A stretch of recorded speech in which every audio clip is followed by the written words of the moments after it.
to gingerbread making. As you can see, I've let my pieces dry overnight. They are nice and solid now. I finished them off with a bit more decoration there, as you can see.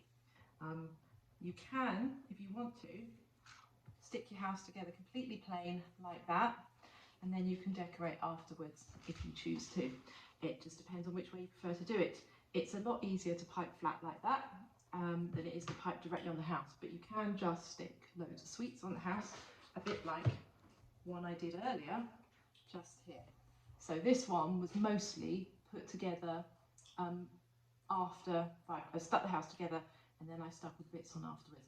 As you can see, it still looks really cute. You can still get away with making it look really pretty. If I turn it around to the back, then you've got more sweets stuck on there. So it's entirely up to you which way you want to do it. But when it comes to sticking the house together, what we've got to do is we've got our royal icing again, which is egg white and water, egg white and icing sugar even, to soft peak consistency, so nice and thick, so it forms a peak and it just flops over when you lift it up with a spoon. You don't want it too stiff or it's a bit of a nightmare to pipe with, and you don't want it too runny or your house will fall apart. So we're going to cut a hole in the icing tube, a bit bigger than last time, about 5 mil big, 5 mil wide. So there we go, cut my hole. Let's get rid of that one. Now we're going to start with the back piece first to put that one together. So I'm going to take my back piece and I'm going to pipe a line along this bottom edge here. Now I do a line which is more like a load of dots, purely because it looks really pretty when you stick it together, but you don't have to do it like that. You can just do a straight line. And then I'm going to pipe 2 lines down the inside, there and there. So hopefully you should be able to see that. So you've got nice big thick lines of icing. You can be quite generous with the icing. You don't have to be stingy with it. The more icing you've got, the more it will help stick the house together. It looks really nice and it gives you a chance to wiggle the pieces around if they don't quite fit, so you can line them up together.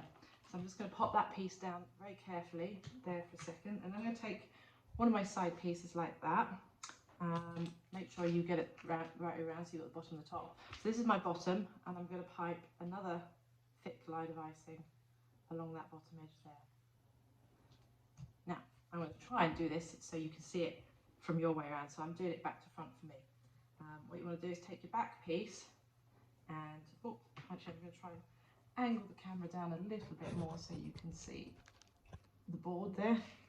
I'll come back if you see the board. So you're going to pop your piece on the board like that, and then you're going to butt the side bit up against it like that. And with any luck, it should stand upright, which it is doing. So you just want to push it in gently. You don't want to push it in too much. You don't want to squish all the icing out, because if you lose all the icing, you've got nothing to stick it together with.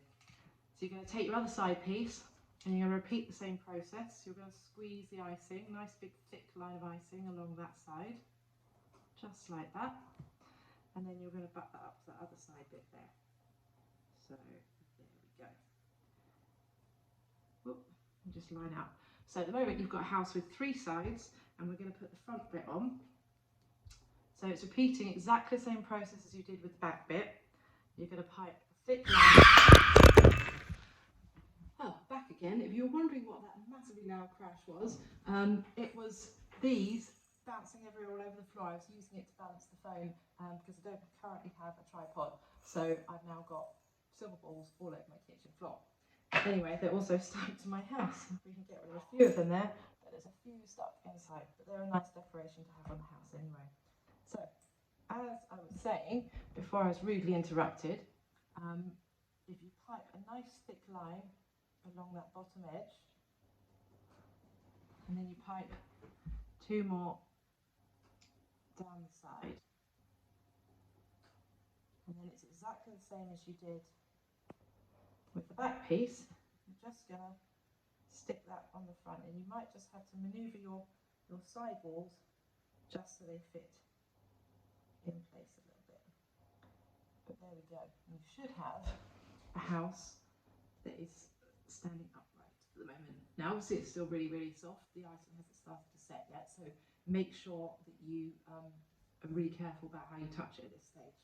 So the next bit is to get the roof panels on. And I find the easiest way to do this is to do them both at the same time. So you've got to pipe your thick icing on those top edges.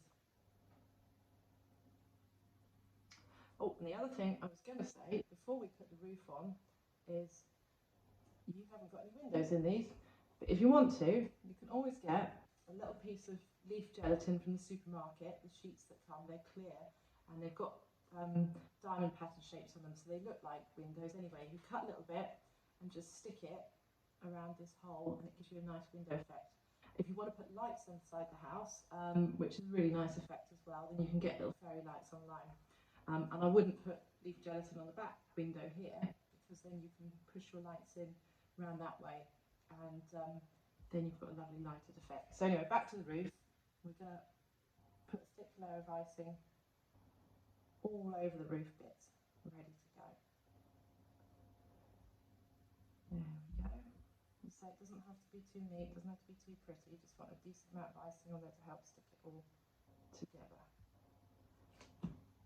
So once you've got that on, you're going to take your two roof pieces and you're going to put them on at the same time and just press them gently into place. Now, if you hold them for a minute, they should stay.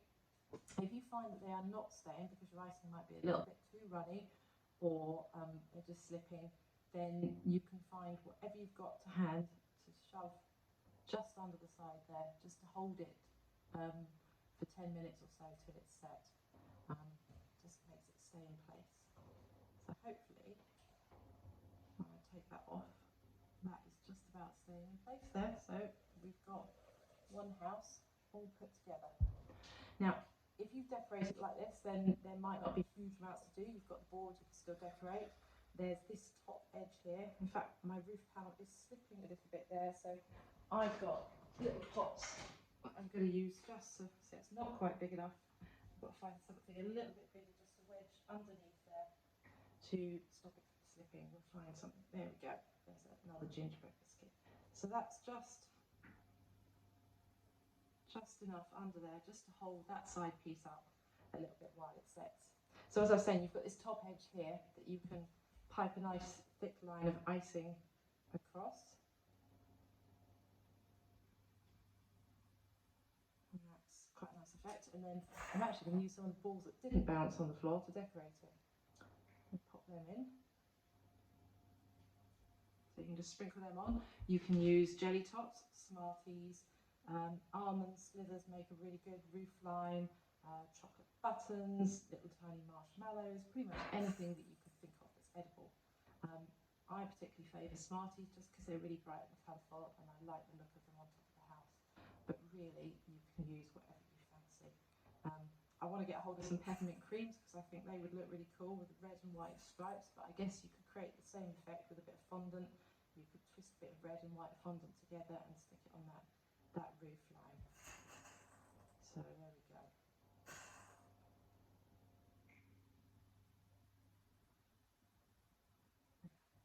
Lovely.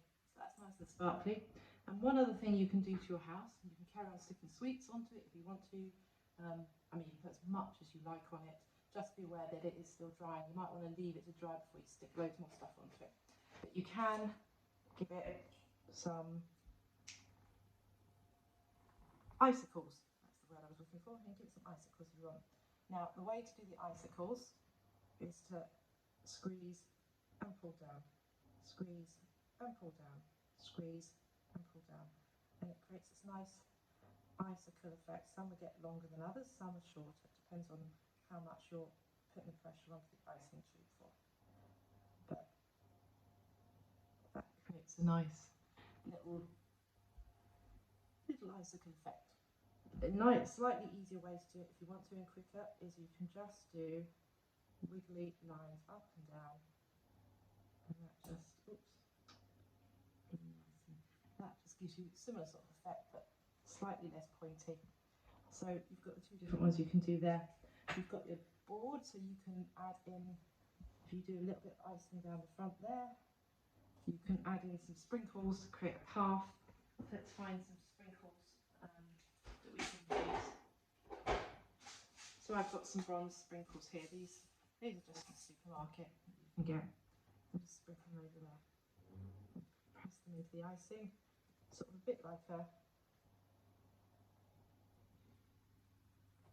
sort of crazy paving effect in bronze, I suppose. There we go. So that's just another way of giving it a little path. You can also pipe a line round the edge here and stick on sweets all the way around, whatever you fancy doing really. So that's it for decorating your gingerbread house. How you decorate at this point is entirely up to you, but hopefully that gives you a good idea of how to put it together.